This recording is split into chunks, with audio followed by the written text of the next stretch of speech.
Reflexión querigmática: ¿por qué no llegamos a la santidad? Iniciemos con algunas preguntas. ¿Podemos? ¿Queremos? ¿Cómo llegaremos a la santidad? ¿Acaso por nuestro propio camino o con nuestras propias ideas? En ocasiones queremos llegar a la santidad, pero a nuestra manera. Creemos que caminamos, entre comillas, en santidad, pero nuestra santidad está centrada en nosotros mismos, en nuestro pensar, incluso en la reflexión e introspección, que no son malas en sí mismas, pero cuando por mirarnos a nosotros mismos dejamos de ver a Dios, es cuando perdemos el camino. Este extravío en la virtud puede ser muy sutil y puede aparecer incluso como muy bueno, como un acto propio de las personas muy piadosas. Por ejemplo, la meditación que nos lleva a ver nuestras miserias. ¿Esto es malo? No, siempre y cuando no nos quedemos allí, en la contemplación de ellas por tiempo indefinido, porque detenerse en las propias miserias y quedarse ahí nos llevaría a actuar como Judas Iscariote después de entregar a su maestro por unas monedas. Judas era culpable, sí. Ofendió al Señor Jesús profundamente. Siendo su amigo, lo vendió. Pero si vamos a hacer recuento de traidores, también Pedro lo traicionó, negó a su maestro. ¿Cuál es entonces la diferencia entre Pedro y Judas? Judas se centró en sí mismo, en el acto que realizó, en la maldad de ese acto, en su traición al maestro, en su culpabilidad, en que se convirtió en un indigno discípulo suyo, en su codicia por el dinero que lo llevó a esto, pero todo centrado en sí mismo, no en el Señor Jesús, no en lo que conoció de Él, no en la enseñanza que de Él recibió, solo pensó en sí mismo. En cambio, Pedro sí reflexionó en el acto que él realizó. Fue capaz de negar a su maestro y por 3 ocasiones, pero luego, recordando la bondad y la misericordia del Señor Jesús, se acogió a ellas, trayendo a su mente las enseñanzas del Señor, que además de su amistad se dignó concederles, viendo en su mente todo lo que con él había compartido, lloró por su traición. En algunas traducciones el texto no dice lloró, sino comenzó a llorar, porque la tradición cuenta que Pedro lloraba por su traición al maestro cada día al canto del gallo. Pedro no lloró por vergüenza. ¿Qué van a pensar los demás discípulos? Esto no lo dijo Pedro, y ciertamente no debe haberlo pensado. Pedro lloró más bien de dolor, porque siendo su maestro tan infinitamente tierno, paciente y misericordioso, él se atrevió a traicionar su amistad, se atrevió a ofender a la fuente de la bondad. Lloró de dolor por el maestro que fue lastimado con su ofensa, no por la amargura de haber pecado. ¿Cuántas veces el cristiano católico se duele de sus faltas más por la imagen suya que queda deteriorada frente a los demás que por la ofensa hecha a Dios?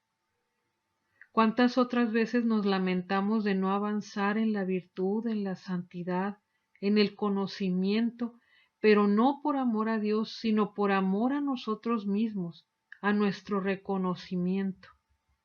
Incluso en ocasiones nos enojamos cuando llegamos a caer en pecado, y eso implica más rasgos de soberbia que de virtud. Y ciertamente no nos ayuda a crecer en el amor a Cristo, ni a superar las tentaciones del enojo. Como sí nos ayudaría el reconocer nuestra falta, pedir al Señor perdón por ella, acudir al sacramento de la reconciliación y pidiéndole su gracia para comenzar de nuevo en su amistad. Hay dentro de la liturgia una oración que tiene mucha relación con el Evangelio de Juan 15:5. Separados de mí no podéis hacer nada. Una parte de la oración dice, que tu gracia nos preceda y acompañe de manera que estemos dispuestos a hacer siempre el bien. Lo que implica la oración, el trasfondo de ella, es lo que tenemos en este texto. Sin mí nada podéis hacer. Pero nosotros, contrario a lo que veíamos en una reflexión anterior, en la que reflexionábamos que solo Dios es bueno, creemos que ya hemos conseguido algunas virtudes o que no somos tan malos, que no hacemos daño a nadie, y por eso, creyéndonos buenos, obviamente también con un juicio equivocado, creemos que no necesitamos demasiada oración. Está de más tanta frecuencia en la asistencia a misa. Los sacramentales son para las ancianitas piadosas y crédulas, y un largo etcétera.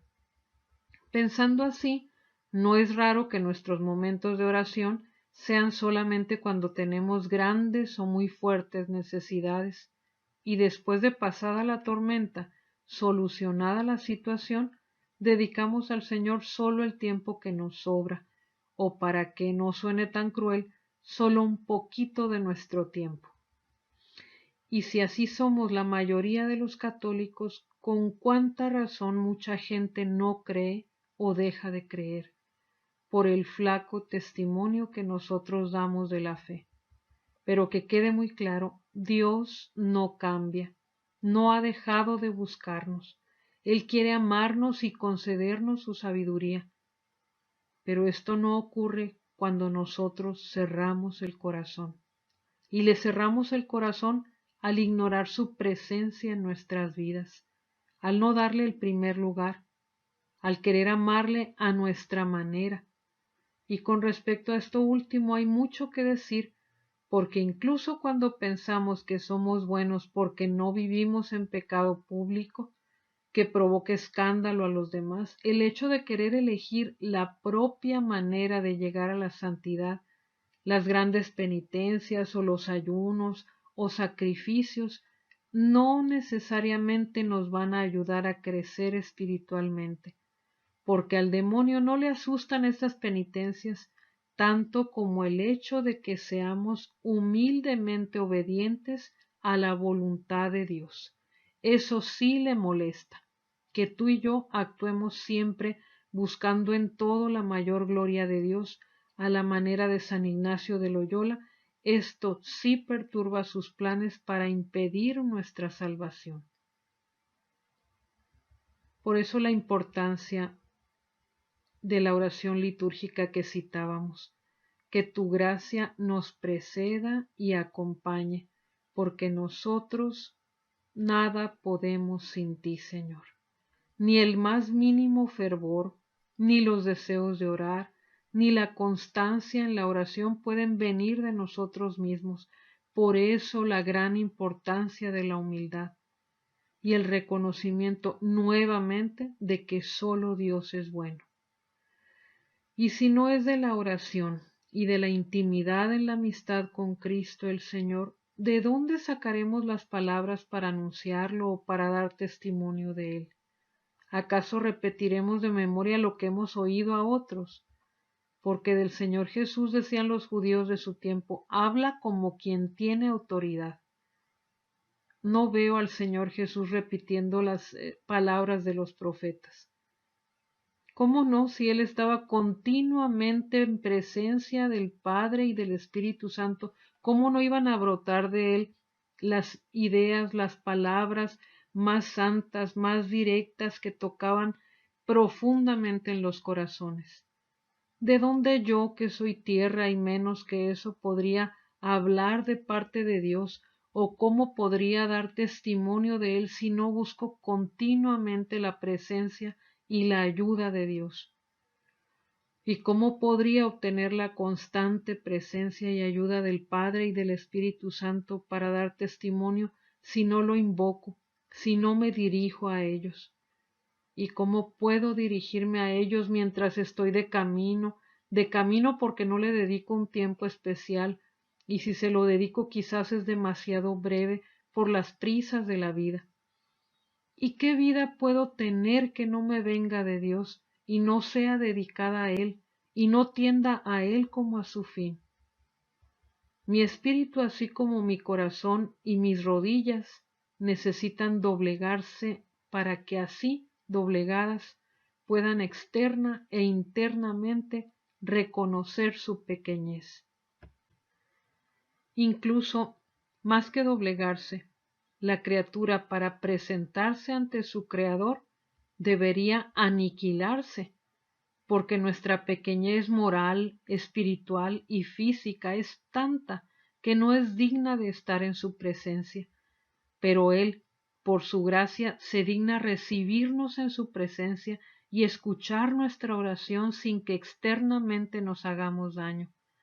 Esta es la idea de las víctimas presentadas ante el altar de Dios en el Antiguo Testamento, y esta es la idea del sacrificio de Cristo en el altar en cada Eucaristía celebrada diariamente.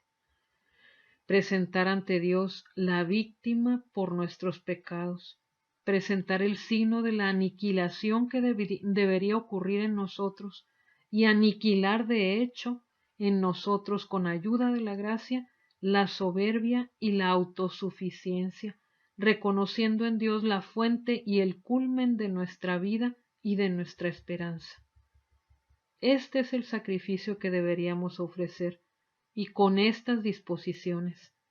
Pero si no lo hacemos continua y constantemente, ¿cómo puede extrañarnos que no avancemos en el camino hacia la santidad?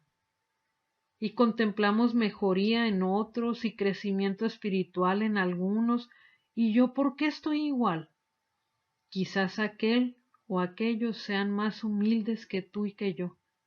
Por eso nosotros no hemos crecido más. Y si vemos a algunos haciendo grandes obras de caridad o manifestando obras virtuosas, recordemos que la grandeza de las obras depende no de su magnificencia, no de lo grandes que aparezcan delante de los demás, sino del corazón de quien lo hace. Por eso, si nuestra espiritualidad está estancada, no es porque Dios lo quiera, no es porque Él no pueda sacarnos de ese pantano de nuestra apatía, de nuestra tibieza, de nuestra inmovilidad. Es que nosotros no hemos vuelto hacia Él nuestro rostro. Permanecemos lamentándonos de nuestras miserias, y esto equivaldría a estar pataleando en un pantano, queriendo por nuestras fuerzas salir de ahí, y lo único que logramos es hundirnos más pronto y más profundamente. Pero ¿cómo no voy a lamentarme de mis miserias? Podría decirme alguien, si son tantas. Pregunto, ¿eso será lo que Dios quiere de ti?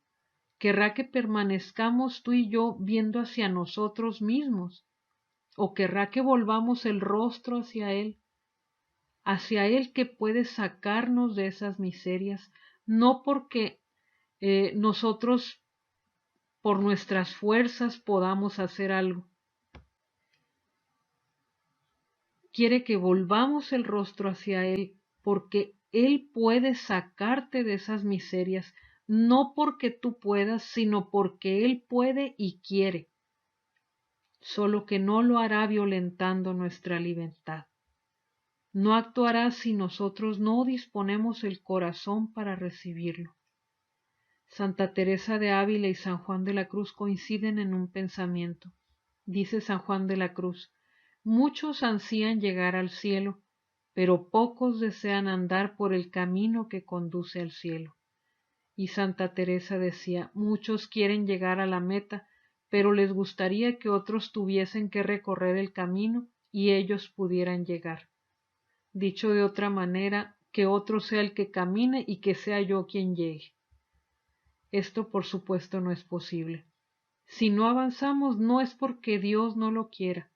Siempre dependerá de nuestra voluntad y de nuestra disposición, porque si llegamos a decidirnos a amarlo, Él se nos dará, y al dársenos nos dará más amor para ampliar nuestra capacidad de amarlo a Él, para amar a los demás y a nosotros mismos.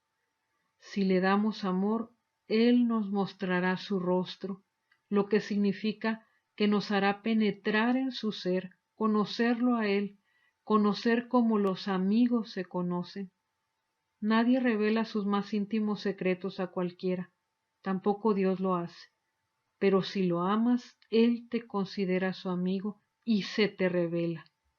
Por eso dice San Agustín, ama y haz lo que quieras, porque el amor no te llevará lejos de Dios, sino te acercará más a Él, y amándole verdaderamente no lo ofenderás, y jamás dañarás voluntariamente al prójimo, porque verás en él la huella que ha dejado su Creador. Pero si no tenemos un corazón limpio, un corazón humilde, un corazón dispuesto, si no le hemos hecho espacio a Dios en el corazón, ¿cómo podrá entrar y llenarlo? Podríamos quedarnos como muchos cristianos en el manejo de la Sagrada Escritura y algunos otros más avanzados hasta en el manejo de la teología, pero si nos quedamos allí, los conceptos no nos llevarán a la santidad. Porque no se trata tanto de conocer una cantidad de datos, incluso de textos bíblicos o teológicos de memoria, se trata más bien de saber y de vivir la verdad que conocemos. No importa cuánto conozcamos, sino cuánto hayamos entendido, cuánto hayamos profundizado y cuánto hayamos vivido por gracia de Dios. ¿Y cómo podemos entender, profundizar y vivir? Sin la gracia, sin el auxilio del Espíritu Santo, sin que el Señor Jesús nos muestre su esencia y nos lleve de su mano al encuentro con el Padre, es imposible. Pero además, ¿cómo sucederá todo esto sin oración, sin unión con Cristo, sin la configuración óntica? Recordamos que la configuración óntica es la acción que Dios realiza en la criatura que por sí misma no puede entrar en amistad con Él, a fin de elevarla a su altura, hacerla de su misma naturaleza por acción de la gracia. Esa es la configuración óntica. Si repetimos la pregunta inicial, ¿por qué no llegamos a la santidad? O mejor, ¿por qué estamos tan lejos de ella? Quizás la respuesta es que aún venimos cargando muchos lastres. Y también aquellos que nos decimos convertidos, entre comillas, aquellos que hemos hecho ya nuestra opción por Cristo, creemos que saber, conocer es todo lo que necesitamos para avanzar, siendo que esto es solo el principio. No es el conjunto de verdades lo que conforma nuestra fe, sino nuestra adhesión a ellas. No es el conocimiento de la virtud heroica la que nos hará santos, sino el practicarla. No es el conocimiento de las verdades lo que conforma nuestra fe, sino nuestra adhesión a ellas. No es el conocimiento de la virtud heroica la que nos hará santos, sino el practicarla. Y no hay fe ni virtud sin la acción del Espíritu Santo en nosotros. ¿Hasta cuándo entonces debemos buscar al Señor, profundizar en su amor y conocimiento? Hasta decir como San Pablo en Gálatas 2:20, ya no vivo yo, es Cristo quien vive en mí. Que el Señor nos conceda un corazón libre y generoso, que no busque el beneficio de la salud, de la riqueza, de la vida de un ser querido, sino que te busquemos a ti, a tu persona, no a tus dones, y que sepamos conformarnos si nos das o si nos quitas lo que a ti te plazca. Pero más aún, te pedimos que no busquemos solo tenerte presente en nuestras vidas, incluirte en nuestros saludos, tenerte presente en nuestra boca, sino que seas tú quien gobierne nuestras vidas, nuestros más profundos anhelos, que nada deseemos sin ti, que nada busquemos fuera de ti. que no sea solo nuestro compañero en la vida, sino nuestro todo, y que no sea por una etapa, por un momento, sino hasta el último de nuestros días. Por intercesión de la Santísima Virgen, te lo pedimos, Señor. Gloria al Padre, gloria al Hijo y gloria al Espíritu Santo, como era en el principio, ahora y siempre, por los siglos de los siglos. Amén.